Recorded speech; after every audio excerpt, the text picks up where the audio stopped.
ಪ್ರಿಯ ವೀಕ್ಷಕರೆಲ್ಲರಿಗೂ ನಮಸ್ಕಾರ.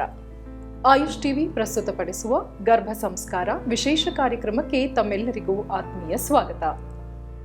ಸ್ತ್ರೀ ಪ್ರಕೃತಿ ಸ್ತ್ರೀ ಅಥವಾ ಹೆಣ್ಣಿಗೆ ನೀಡಿರುವಂತಹ ಅನೇಕ ವರದಾನಗಳಲ್ಲಿ ಗರ್ಭಧಾರಣೆ ಕೂಡ ಒಂದು. ತಾಯ್ತನದ ಹೊಸ್ತಿಲಿನಲ್ಲಿರುವಂತಹ ಮಹಿಳೆಯರು ವಿಶೇಷವಾದಂತಹ ವರದಾನವನ್ನ ಆಸ್ವಾದಿಸ್ತಾರೆ. ಅಕ್ಕರೆಯ ಕಡಲಾಗಿ ಆಸರೆಯ ಅಲೆಯಾಗಿ ಒಡಲಿನಿಂದ ಮಡಿಲಿನವರೆಗೂ ನವಮಾಸಗಳು ತಾಯಿ ಪ್ರಕೃತಿಯನ್ನ ಹೊತ್ತು ಹೆತ್ತು ಅದರ ಪಾಲನೆ ಪೋಷಣೆಯಲ್ಲಿ ಮುಂದಾಗುತ್ತಾಳೆ. ತನ್ನ ತಾಯ್ತನದನ್ನ ಆಸ್ವಾದಿಸುವ ಜೊತೆಗೆ ಸಮಾಜಕ್ಕೆ ಉತ್ತಮ ಪ್ರಜೆಯನ್ನು ನೀಡುವಂತಹ ನಿಟ್ಟಿನಲ್ಲಿ ತನಗೆ ಲಭಿಸಿದಂತಹ ಎಲ್ಲ ಸಂಸ್ಕಾರಗಳನ್ನ ಮಗುವಿಗೂ ಧಾರೆ ಎರಿತಾಳೆ. ಸಂಸ್ಕಾರ ಅಂದ್ರೆ ಹಾಗಾದ್ರೆ ಏನು? ಇದರ ಪ್ರಾಮುಖ್ಯತೆ ಏನು? ಕೇವಲ ಜೆನೆಟಿಕ್ ಇಂಪ್ರಿಂಟಿಂಗ್ನ ಸಂಸ್ಕಾರ ಅಂತರ? ನಮ್ಮ ಕಲಾಚಾರ ಪದ್ಧತಿ ಪರಂಪರೆ ಮಗುವಿಗೆ ಅದರ ಮಾನಸಿಕ ಹಾಗೂ ಬೌದ್ಧಿಕ ಬೆಳವಣಿಗೆಗೆ ಎಷ್ಟು ಸಹಾಯಕಾರಿ ಆಗತ್ತೆ? ಸಂಸ್ಕಾರಗಳಲ್ಲಿ ವಿಶೇಷವಾದಂತಹ ಗರ್ಭ ಸಂಸ್ಕಾರದ ಪ್ರಾಮುಖ್ಯತೆ ಏನು? ಈ ಎಲ್ಲ ಮಾಹಿತಿಯನ್ನ ಈ ದಿನದ ವಿಶೇಷ ಕಾರ್ಯಕ್ರಮದಲ್ಲಿ ತಿಳ್ಕೊಳ್ಳೋಣ. ಮಾಹಿತಿ ಹಾಗೂ ಮಾರ್ಗದರ್ಶನಕ್ಕಾಗಿ ನಮ್ಮೊಂದಿಗೆ ಖ್ಯಾತ ಆಯುರ್ವೇದ ತಜ್ಞರು ಡಾಕ್ಟರ್ ಸನ್ಮತಿ ಪಿ ರಾವ್ ಅವರು ಇದ್ದಾರೆ. ಬನ್ನಿ ಕಾರ್ಯಕ್ರಮಕ್ಕೆ ಆತ್ಮೀಯವಾಗಿ ಬರ್ಮಾಡ್ಕೊಳ್ಳೋಣ. ನಮಸ್ತೆ ಡಾಕ್ಟರ್, ಕಾರ್ಯಕ್ರಮಕ್ಕೆ ಸ್ವಾಗತ. ನಮಸ್ಕಾರ ಡಾಕ್ಟರ್, ಈಗ ಸಂಸ್ಕಾರಗಳು ಎಂದಾಕ್ಷಣ ಮೊದಲಿಗೆ ಸಂಸ್ಕಾರ ಅಂದ್ರೆ ಏನು? ಇದರಲ್ಲಿ ಎಷ್ಟು ವಿಧಾನಗಳಿವೆ? ಇವಾಗ ಸಂಸ್ಕಾರ ಅಂತ ನಾವು ಹೇಳಿದಾಗ ನಾವು ನಮ್ಮ ಪದ್ಧತಿಗಳಲ್ಲಿ ನೋಡಿರ್ತೀವಿ. ಇವಾಗ ಗರ್ಭ ಸಂಸ್ಕಾರ ಇವತ್ತಿನ ಟಾಪಿಕ್, ಇವತ್ತು ಅದ್ರ ಬಗ್ಗೆ ಮಾತಾಡ್ತಾ ಇದ್ದೀವಿ. ಅನ್ನಪ್ರಾಶನ ಒಂದು ಸಂಸ್ಕಾರ ಆಗುತ್ತೆ, ಹಾಗೆ ನಾಮಕರಣ ಒಂದು ಸಂಸ್ಕಾರ ಆಗುತ್ತೆ. ಸಂಸ್ಕಾರ ಅನ್ನೋದು ಗುಣಾಂತರ ದಾನ. ಅಂದರೆ ಒಂದು ಗುಣ, ಅದು ಒಂದು ಮೈಲ್ ಸ್ಟೋನಿಂದ ಇನ್ನೊಂದು ಮೈಲ್ ಸ್ಟೋನ್ಗೆ ಹೋಗುವಾಗ, ಹೆಜ್ಜೆ ಹಾಕುವಾಗ ಒಂದು new start, new beginning, preparing for it, enriching the potential. ಅಂದರೆ ಆ ಒಂದು ಸಂಸ್ಕಾರನ ಶುರು ಮಾಡುವಾಗ ಅದಕ್ಕೆ ಒಂದು ರೀತಿಯಲ್ಲಿ ಶಕ್ತಿ ತುಂಬಿಸೋದು, ಅಥವಾ ಅದನ್ನು ಶುರು ಮಾಡೋಕ್ಕೆ ಮುಂಚೆ ಒಂದು ರೀತಿಯಲ್ಲಿ ಬ್ಲೆಸ್ಸಿಂಗ್ಸ್ ತಗೊಂಡು ಅದು ಚೆನ್ನಾಗಾಗಕ್ಕೆ ಒಂದು ಆಸ್ಪದೆಯನ್ನು ಕೊಡೋದನ್ನು ನಾವು ಸಂಸ್ಕಾರ ಅಂತ ಹೇಳ್ತೀವಿ. ಸೊ ಈ ಸಂಸ್ಕಾರಗಳು ಏನಿದೆ, ದೇ ಡಿನೋಟ್ ಇವಾಗ ಒಂದು ಮೈಲ್ ಸ್ಟೋನ್ ಅಂತ ನಾವು ಹೇಳ್ತೀವಿ. ಒಂದು ಒಬ್ಬ ಮನುಷ್ಯನ ಒಂದು ಜೀವನಾವಧಿಯಲ್ಲಿ ಅವನು ಹುಟ್ಟಿನಿಂದ ಸಾವವರೆಗೂ ಅನೇಕ ಸಂಸ್ಕಾರಗಳು ಬರುತ್ತೆ. ಷೋಡಶ ಸಂಸ್ಕಾರ ಅಂತ ಹೇಳ್ತೀವಿ. ಸೊ ಇವಾಗ ಗರ್ಭಾಧಾನ ಅದೇ ಮೊದಲನೆಯ ಸಂಸ್ಕಾರ ಆಗುತ್ತೆ. ಅದರದಾದ್ಮೇಲೆ ನೆಕ್ಸ್ಟ್ ಬರ್ತಕ್ಕಂಥದ್ದು ಪುಂಸವನ, ಹಾಗೆ ಸೀಮಂತನಯನ. ಇವೆಲ್ಲ ಈ ಒಂದು ಪ್ರೆಗ್ನೆನ್ಸಿಲಿ ಮಾಡ್ತಕ್ಕಂಥ ಕೆಲವು ರಿಚುವಲ್ಸ್ ಅಂತ ಹೇಳ್ಬೋದು. ಹಾಗೆ ಕೆಲವು ಪದ್ಧತಿಗಳನ್ನು ಫಾಲೋ ಮಾಡೋದು, ಅದರಲ್ಲಿ ಯಾವ ರೀತಿಯ ಆಹಾರ ತಗೊಳ್ಳೋದು, ಯಾವ ರೀತಿ ಲೈಫ್ ಸ್ಟೈಲ್ನ ಫಾಲೋ ಮಾಡೋದು, ಅವೆಲ್ಲ ಬರುತ್ತೆ. ಅದರದಾದ್ಮೇಲೆ ಬರ್ತಕ್ಕಂಥದ್ದು ಜಾತಕರ್ಮ. ಜಾತಕರ್ಮ ಅಂದರೆ ಮಗು ಹುಟ್ಟಿದ ನಂತರ ಜಸ್ಟ್ ಇನ್ನೇನು ಇವಾಗ ತಾನೇ ಹುಟ್ಟಿದೆ, ಅವಾಗ ಏನೇನು ಶುಭ ಕಾರ್ಯಗಳು ಮಾಡೋದಾಗಿರ್ಬೋದು. ಸೊ ಅವೆಲ್ಲ ಬರೋದಿಲ್ಲ, ಅದು ಜಾತಕರ್ಮ ಆಗುತ್ತೆ. ಅದರದಾದ್ಮೇಲೆ ಬರ್ತಕ್ಕಂಥದ್ದು ನಾಮಕರಣ, ಹೆಸರನ್ನ ಕೊಡೋದು. ಸೊ ಹೆಸರನ್ನ ಕೊಟ್ಟು ಅದಕ್ಕೆ ಒಂದು ಶುಭಾರಂಭವನ್ನ ಮಾಡಿಸೋದು. ಸೊ ಇದು ಒಂದು ಸಂಸ್ಕಾರ ಆಗುತ್ತೆ. ಅದರದಾದ್ಮೇಲೆ ಬರ್ತಕ್ಕಂಥದ್ದು ನಿಷ್ಕ್ರಮಣ.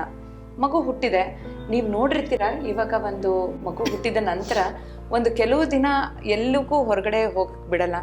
ಹಾಗೆ ಒಂದು 3 ರಿಂದ 4 ತಿಂಗಳವರೆಗೂ they keep it in aseptic precautions ಆಗಿ ಅದನ್ನು ಕಾಪಾಡಿಕೊಂಡು ಮಗುವಿಗೆ ಆರೈಕೆಯನ್ನು ಕೊಟ್ಟು ತಾಯಿ ಮತ್ತು ಮಗು ಇಬ್ಬರು ಕೂಡ ಅದನ್ನು ಪಾಲನೆ ಮಾಡ್ತಾರೆ. ಅದರದಾದ್ಮೇಲೆ ಮೊದಲನೆಯ ಔಟಿಂಗ್ ಅಂತ ನಾವು ಏನು ಹೇಳ್ತೀವಿ, ಅದನ್ನು ನಿಷ್ಕ್ರಮಣ ಅಂತ ಹೇಳ್ತೀವಿ. ದೇವಸ್ಥಾನಕ್ಕೆ ಕರ್ಕೊಳ್ಳೋಕೆ ಹೋಗಿ ಆಗ್ಬೋದು, ಅಥವಾ ನೇಚರಿಗೆ ಒಂದು ಸನ್ಲೈಟಿಗೆ ಎಕ್ಸ್ಪೋಸ್ ಆಗೋದಾಗ್ಬೋದು. ಇವಾಗ ನಾವು ಜಸ್ಟ್ ಹುಟ್ಟಿರುವಾಗ ಆಗ್ತಕ್ಕಂಥ ಟ್ಯಾಂಜೆಂಟ್ ರೇಸದ ಎಕ್ಸ್ಪೋಜರ್ ಅಲ್ಲ, ಆದರೆ ಹೊರಗಡೆ ಒಂದು ಎನ್ವಿರಾನ್ಮೆಂಟಿಗೆ ಎಕ್ಸ್ಪೋಸ್ ಆಗ್ತಕ್ಕಂಥದ್ದು ಇದು ನಿಷ್ಕ್ರಮಣ ಸಂಸ್ಕಾರ. ಅದರದಾದ್ಮೇಲೆ ನೆಕ್ಸ್ಟ್ ಬರ್ತಕ್ಕಂಥದ್ದು ಅನ್ನಪ್ರಾಶನ, ಅನ್ನವನ್ನು ತಿನ್ನಿಸೋದು. ಮಗು ಹುಟ್ಟಿದಾಗ ತಾಯಿಯ ಒಂದು ಆರೈಕೆಯಲ್ಲಿ ಇರುತ್ತೆ. ಅದು ಹಾಲು ತಾಯಿ ಕೂಡ ಹಾಲು ಉಣಿಸುತ್ತೆ. ಸೊ ಅವರಿಗೆ ಅದು ಒಂದು ಆ ನೀಡಲ್ಲಿ ಬೇಕಾಗೋದು. ಅದರ ನಂತರ ಅನ್ನವನ್ನು ಶುರು ಮಾಡ್ತಕ್ಕಂಥದ್ದನ್ನು ಶುರು ಮಾಡೋದು. ಸೊ ಇದು ಒಂದು ರೀತಿಯಲ್ಲಿ ಸಾಲಿಡ್ ಫುಡ್ಡನ್ನ ಇಂಟೇಕ್ ಮಾಡ್ತಕ್ಕಂಥದ್ದು ಈ ಒಂದು ಸಂಸ್ಕಾರಲ್ಲಿ ಬರ್ತಕ್ಕಂಥದ್ದು. ಸೊ ಅನ್ನಪ್ರಾಶನ ಅದರದಾದ್ಮೇಲೆ ಬರ್ತಕ್ಕಂಥದ್ದು ಕರ್ಣವೇದನ ಮಾಡಿಸೋದು, ಹಾಗೆ ಚೂಡಾಕರ್ಮ, ಕೂದಲನ್ನು ಕೊಡೋದು. ಸೊ ಕೆಲವರು ಶಿಕೆಯನ್ನು ಬಿಡಿಸ್ತಾರೆ. ಸೊ ಇವೆಲ್ಲ ಈ 2 ಸಂಸ್ಕಾರ ಬರೋದು ಅದರದಾದ್ಮೇಲೆ ಅವರ ಒಂದು ಎಜುಕೇಷನಲ್ ಸ್ಟೇಟಸ್ ಒಂದು ಶುರು ಆಗುತ್ತೆ. ಸೊ ವಿದ್ಯಾರಂಭ ಆಗಿರ್ಬೋದು, ಉಪನಯನ ಆಗಿರ್ಬೋದು, ಮತ್ತು ಗ್ರ್ಯಾಜುಯೇಷನ್ದಾಗಿರ್ಬೋದು. ಅದರದಾದ್ಮೇಲೆ ಬರ್ತಕ್ಕಂಥದ್ದು ಅವರ ಒಂದು ನೆಕ್ಸ್ಟ್ ಜನ್ರೇಷನ್ಗೆ ಸಪೋರ್ಟಿವ್ ಆಗಿ ಅವರು ವಿವಾಹ ಮಾಡ್ಕೊಳ್ಳೋದಾಗಿರುತ್ತೆ, ಅಥವಾ ಸನ್ಯಾಸ ಮತ್ತು ಗೃಹಸ್ಥಾಶ್ರಮ ಅದನ್ನೆಲ್ಲ ಒಂದು ಫಾಲೋ ಮಾಡೋದು ಆ ಒಂದು ಇವೆಲ್ಲ ಕೂಡ ಸಂಸ್ಕಾರಗಳು. ಹಾಗೆ ಕೊನೆಯಲ್ಲಿ ಬರತಕ್ಕಂಥದ್ದು ಅಂತ್ಯೇಷ್ಟಿ.